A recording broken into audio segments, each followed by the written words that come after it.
Hey guys, welcome back to my channel. Today I'm going to be doing an easy, what I call a California avocado toast. So this is what you need.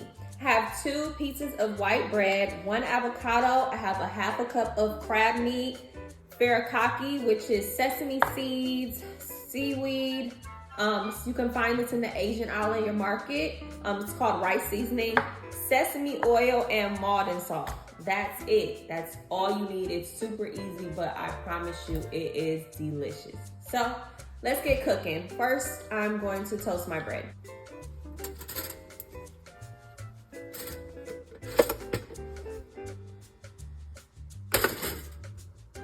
So I'm gonna butter my toast because it's toast. How do you not put butter on your toast?